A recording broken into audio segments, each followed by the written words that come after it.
Assalamualaikum warahmatullahi wabarakatuh. Kami dari kelompok bisnis pengantar yang beranggotakan Muhammad Fakrul Rozi, Danang Adi Nugroho, Khalifah Putri Kurnia, dan Nabila Zalfa Faridah, serta Satrio Kenayungan yang akan menjelaskan tentang latar belakang perusahaan Kopi Pintu. Di sini saya Danang Adi Nugroho akan melanjutkan apa yang teman saya katakan tadi, yaitu mereview sebuah usaha yang sukses yang kami ketahui, yaitu Pintu Kopi. Pintu Kopi sendiri sudah ada sejak tahun 2012 yang didirikan oleh Hairul Umam Pintu yang merupakan seorang alumni santri pondok dari Pondok Pesantren Darul Ulum Banyuanyar Pamekasan Madura. Beliau yaitu Hairul Umam Pintu sangat memiliki ketertarikan pada peluang bisnis kuliner, khususnya di daerah Yogyakarta. Pintu Kopi sendiri ia dirikan mulai dari nol saat ia menjalani kuliah di tahun keduanya. Di saat sebelum Hairul Umam Pintu itu mendirikan sebuah kafe yang ia beri namakan Pintu Kopi, ia pun bertemu seorang pemilik rumah makan yang terancam bangkrut, dan beliau pun menawarkan untuk mengembangkan usaha bersama dengan berbagai kebutuhan investasi. Dan akhirnya mereka pun bersepakat dengan mengubah konsep rumah makan menjadi sebuah kafe. Dan mereka pun juga memiliki sebuah komunitas bahasa Inggris yang sedang berkembang pesat di tahun 2012 yang sangat berpengaruh pada usaha Pintu Kopi itu sendiri. Dan kemudian seiring bertambahnya jumlah cabang kursus, maka bertambah juga cabang Pintu Kopi itu sendiri. Dan di saat ini Pintu Kopi sudah memiliki 4 cabang yang di seluruhnya di Yogyakarta, yaitu di Nologaten, Condong Catur, Kaliurang, dan UNY. Dan juga sekarang juga sudah dibuka di daerah UMS Solo atau di UMS Surakarta. Kemudian untuk kelanjutannya akan dilanjutkan oleh teman saya. Silahkan.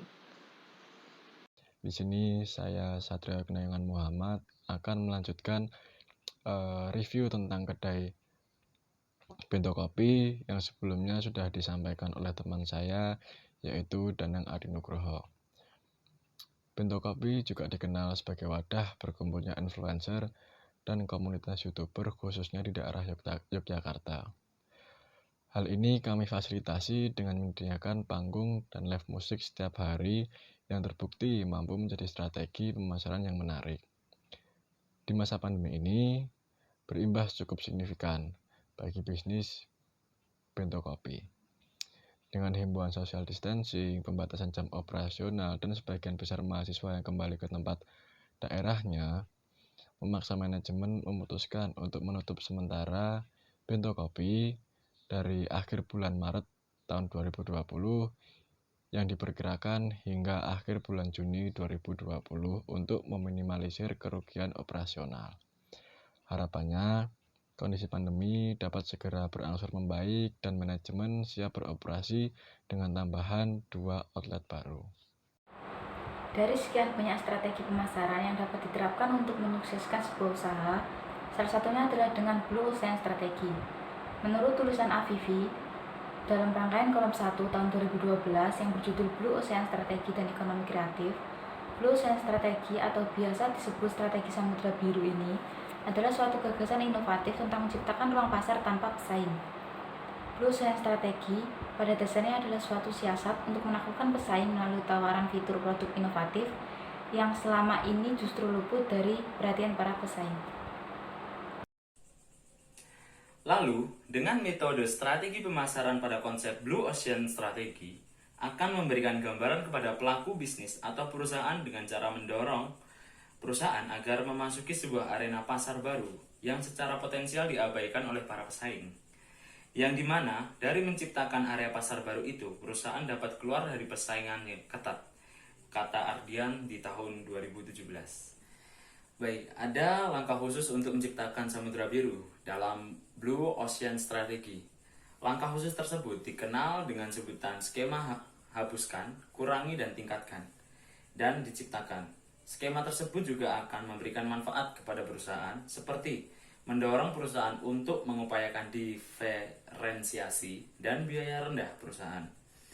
Dan perusahaan mampu memfokuskan diri pada pengupayaan peningkatan kualitas produk dan mudah dipahami oleh para manajer untuk meningkatkan tingkat keterlibatan yang tinggi dalam penerapannya.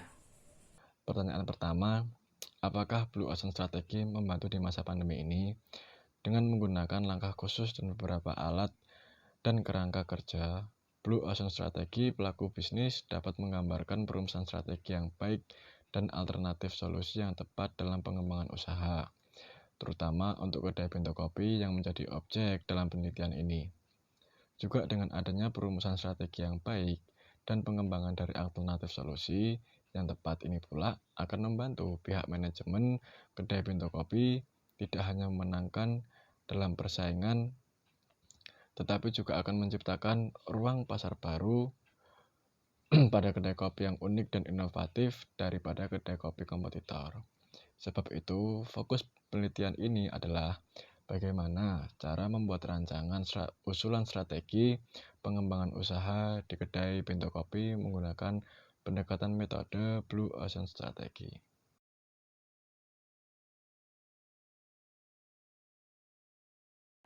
Inovasi konsep yang awalnya rumah makan yang berada di Jogja berubah menjadi konsep kafe dengan adanya program belajar bahasa Inggris. Dari program tersebut menunjang keramaian kafe dan makin memperbanyak cabang seperti Nulugaten, Condong Catur, Kaliurang, UNY yang akan buka segera, dan di UMS Solo. Lalu, dengan metode strategi pemasaran pada konsep Blue Ocean Strategy akan memberikan gambaran kepada pelaku bisnis atau perusahaan dengan cara mendorong perusahaan agar memasuki sebuah arena pasar baru yang secara potensial diabaikan oleh para pesaing. Yang dimana dari menciptakan area pasar baru itu, perusahaan dapat keluar dari persaingan yang ketat, kata Ardian di tahun 2017. Sekian dari video kami, semoga bermanfaat. Wassalamualaikum warahmatullahi wabarakatuh.